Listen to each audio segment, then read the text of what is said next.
tracks today. Yeah. I need them bands, run it up fast, stuffing them shits in the safe. Got me a spot out the way, nigga just tryna be safe. Leaving the house with the glizzy, nigga. Let's get to sports talk. This is finally when everything's coming together for the Sixers? I mean, on paper it looks good. I've always said that their maturity level and experience level were the two things that worried about me, that I worried about. But experience, they've continued to gain. They were, 3 bounces away from going to the finals. Maturity level is what I'm looking for this year. I love to hear Embiid's lost 25 pounds. I've been following Ben Simmons a lot on Instagram this summer, and he's just playing basketball, like a very dominant, physical, like you said, not afraid to shoot. My whole thing with him has always been in his head. He's been his own worst nightmare with shooting. So they have the pieces. They have a great coach. I didn't realize how much heartbreak Brett Brown is right? Jewish coaching. That's crazy to hear him describe all of that. That's a lot to be on the sidelines for. He definitely do. So they have just as good a chance as anyone else in the NBA this year to win the finals. You got to be on good teams to experience heartbreak. So at least there's that. You don't experience heartbreak when you're tanking. Which he's also experienced. A lot of that. I'm scared. I'm scared that Jimmy Butler was their entire crunch time offense when it really counted against Toronto. I'm scared about Joel Embiid's conditioning. I'm scared about Ben Simmons' jump shot. Scared about how weird this team is. But I think... Yeah, they're still a good team. If Embiid stay healthy and Ben Simmons shoot like he was in the summer and bring it out to the court, they could take that next step. Can Tobias Harris take a big step with them and help them go far along in the playoffs? If they put all that together, the Sixers can make a run to the finals. If Embiid stay healthy all year for them, the Sixers be in good shape. It's just his health. That's the only thing that be holding the Sixers back sometimes. And Ben Simmons not having a jump shot kind of hold him back as well. If he do what he did in these videos, they were showing him shooting it, and he bring it on to the court, the Sixers can take a big jump this year. It just can them two get that team over the hump. They can if they just do them two things. And B stay healthy, Simmons shoot, and Tobias Harris take that step with him. It could carry that team to the finals. They just put it all together and everything can play out for themselves. They're going to the NBA Finals. I'm picking them to go to the Finals. Boom. I just think their talent and their size is overwhelming. I think they should have the best defense in the NBA. Joel Embiid should win Defensive Player of the Year, and they're just going to bludgeon people. Now, it could all blow up, but I like their team. I'm scared by how much I like their team. I'm frightened. You look frightened. I'm a little frightened. Matt, who do you want who's there now taking the last shot? If there's a game, you've got to win the game. Who do you want it from the roster now? Because last year was Jimmy Butler, and he's not there anymore. I would probably go with Embiid.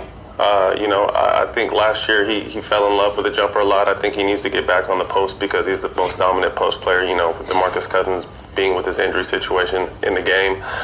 It's going to be interesting to see because, Horford's another big that loves to float on the outside, but he's someone that can knock jumpers down. And then Tobias Harris, Tobias Harris just flies under the radar. Very talented, has bounced around, but a very talented player. And I think now that Jimmy Butler's gone, I think there was a little internal, whether people said it or not, kind of little competition between those guys. Jimmy Butler's gone, Tobias is there, so he's definitely going to be a formidable person to be able to take that last shot as well. Yeah, Brett Brown at a media luncheon yesterday said the answer to that question is going to be Joel Embiid. Okay. He's going to be the crunch time option, which raises a really interesting question. Can you play inside out in crunch time in the NBA in 2019? It's a different game. But you stole my point. I completely agree with you. The guy we never... That's a new era. It can work.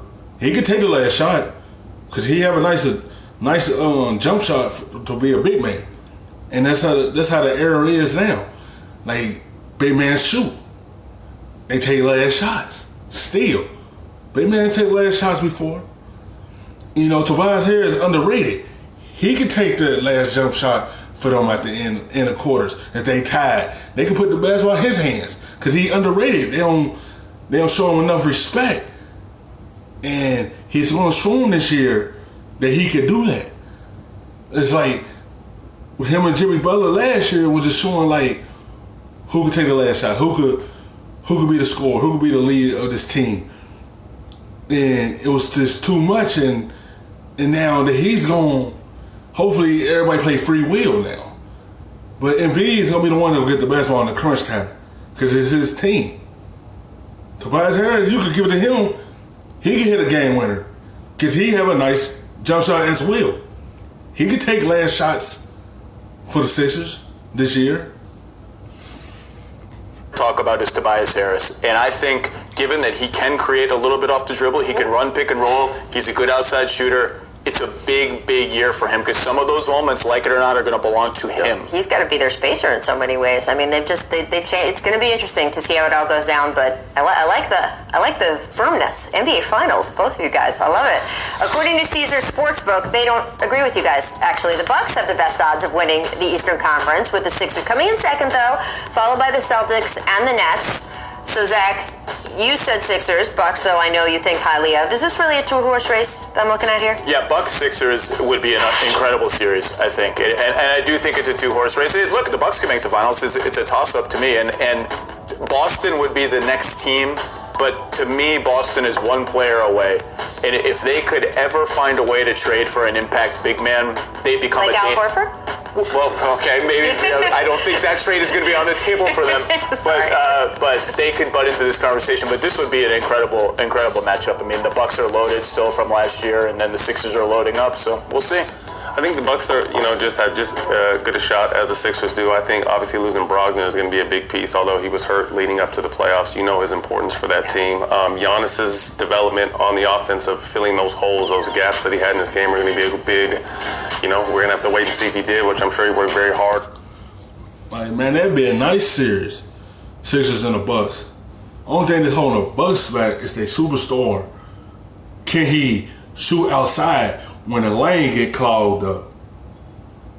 Can he do that for them so they can take a next step for themselves? Sixers, it's just all on Tobias Harris. Can he take that jump? Because everything going to be on him. Now, he got to space the floor for them to open up everything for Ben Simmons to go to the right, and Joel Embiid do the same thing. It's like it's a toss up because it's gonna be a good series and they both good teams and got a good team to get to the finals. So you gotta wait to see how both of them teams are gonna do. Can they players take those steps this year? And I feel like they can. I feel like Giannis can shoot the ball this year if he wants. On this summer, so I definitely think it's a two-horse race until KD is back healthy, being at least 85% of what KD is. I don't see Brooklyn being a contender, and then like you said, Boston's. I don't know if it's one piece or just really understanding who they are from being away from being. That's interesting. It could be that. Could be as simple as chemistry. And Hayward, if Hayward is Utah Hayward again, then they become really interesting. People underestimate how talented he was. I had to guard him all the time in Utah, and he is one of the best wings in the game if he's healthy. Look, last year it was 4 teams, right? We saw, especially at the trade deadline, all those 4 teams at the top of the East make these frenzied moves, and obviously the Marc Gasol move in Toronto worked out. We will see what happens this time around.